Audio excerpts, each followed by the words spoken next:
Today, millions of people have been left without electricity in Spain, Portugal, France, and other surrounding European countries. An accident? A simple technical glitch? That's what they want you to believe. Think the worst and you will probably be right. We witnessed Europe's first major rehearsal for digital submission. Conspiracy or reality? Let's break down point by point what's really happening behind this blackout, and more importantly, everything that could come next. Supposedly, it was due to a cyber attack. Who hacked? They don't know.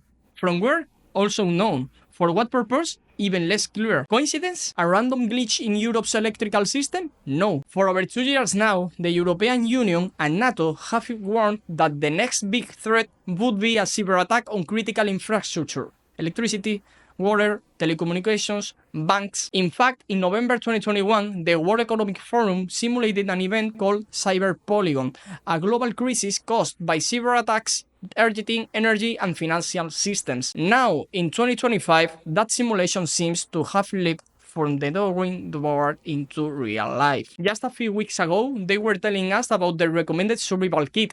Coincidence? But remember, in these kinds of crises, the problem is never the hacking itself.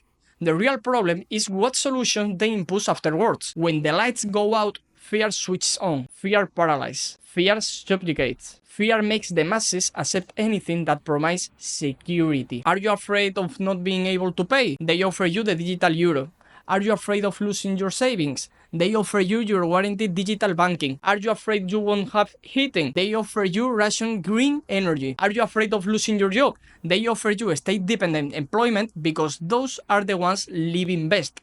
For now, all orchestrated, all synchronized, darkness breeds fear. Fear breeds obedience. Obedience breeds control. The fall of the traditional power grid accelerates the rollout of the digital euro. Why? Because the digital euro doesn't rely on local servers or traditional networks. It depends on centralized infrastructure directly controlled by the European Central Bank, ECB. Electricity problems, the digital euro still works. Banking problems, the digital euro still works.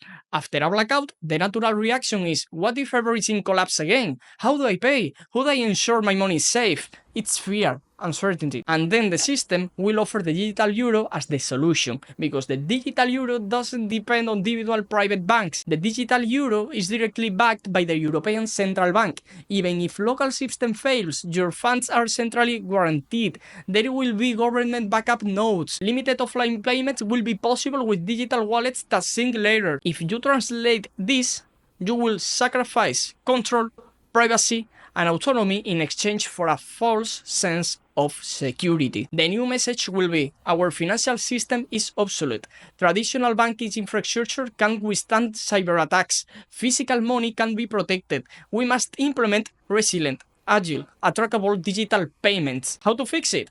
With centralized digital platform under the ECB's design, which leads directly to mandatory digital euro, mandatory European digital identity, gradual disappearance of cash. A hidden feature of the digital euro few people talk about, it will allow offline payments between accounts, up to a daily limit of 50 euros or 100 euros. Balances will sync once the connection is restored. What does it mean? Even if there is a partial blackout or internet outage, small payments will continue between devices. They can later reconstruct all the activity once the network comes back. They will know what to spend, to whom, and when. During a black swan, your access to your money will be severely limited, but for basic small purchases, you will still be able to use the digital euro, all under state control, not private, all recorded even if not in real time, exactly as they want it. The digital euro is designed to survive chaos, but doesn't mean it guarantees freedom. Control won't disappear because the system is backed on ECB servers, not in retail banks. In case of an electrical failure, what they will do is temporarily limit payments, but the control over your funds remains centralized. If you don't behave as expected, they could block you or reduce your programmable balance, even during emergencies. In contrast with physical cash, they can track you, they can censor your purchases, they can limit your spending for not following the rules. That's why they hate it and want it gone, because cash gives you freedom, the digital euro gives you obedience. You buy red meat, penalty. You drive a combustion car, penalty. You criticize the system, penalty. Everything will be linked. digital euro, European digital ID, disguised social credit scoring. Meanwhile, today's Black Swan reveals another layer of the conspiracy. Europe has been sabotaging its own energy independence for years, closing nuclear plants in Germany, Belgium, Spain, shutting down domestic gas projects, banning new oil explorations, making the entire energy matrix dependent on stable and expenses. The result? A fragile, vulnerable grid, climate dependent and open to any attack. This isn't a mistake. This is a plan. A Europe without cheap energy is a weak Europe. A weak Europe is easier to control. Today won't be an isolated event.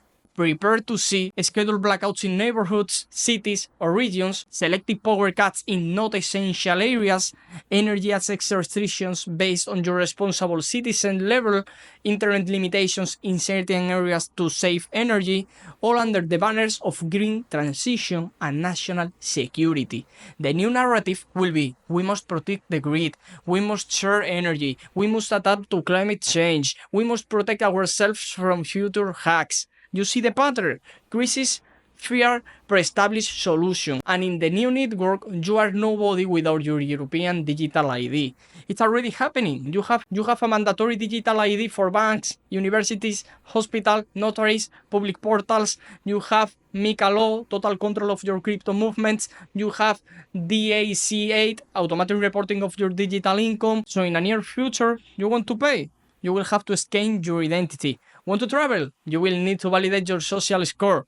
Want to work? All your data must be cloud certificate. When there is no large-scale electricity, traditional systems collapse. But government-backed digital emergency systems will survive by backup node networks, government data centers, emergency military, or satellite communications. In a world where the physical collapse, only the digital register exists. Your money isn't yours unless it's digitally recorded. Your home isn't yours unless it's digitally registered. Your legal existence isn't guaranteed unless it's in official databases. If you are not in the system, you simply don't exist. With EIDAS 2.0, you will have your electronic passport, your bank signature, your public health access, your tax register, your license to work or to drive, your medical history, your social credit history. Without that digital identity, you won't open bank accounts, you won't access public services or aid, you won't buy or sell properties, you won't travel, you won't work formally, you won't use the digital euro. Literally, you won't be able to live a normal life. Europe is designing a digital concentration camp.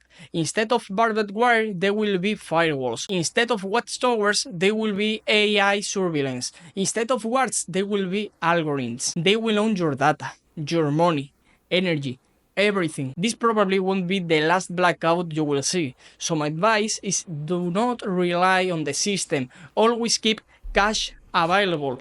Learn to operate with crypto and physical metals. Get your own generators, solar panels. Protect your digital identity and privacy. There is even more that could be tied into this, like the fact that the global system is based on debt, governments, companies, central banks. If the debt becomes unpayable, a mass blackout could temporarily interrupt banking systems, freeze debts without officially declaring default, reset balance sheets, redesign the financial game. In short, it would be an excuse for economic reset without openly declaring defaults, or to control narratives during a collapse or war, or to implement extreme green agenda policies like Net Zero 2050, Agenda 2030. In the end, you decide what to think and do. Maybe everything I'm saying is just conspiracy theory, or maybe it's a hidden reality. If you believe none of this makes sense, that's okay. Carry on calmly.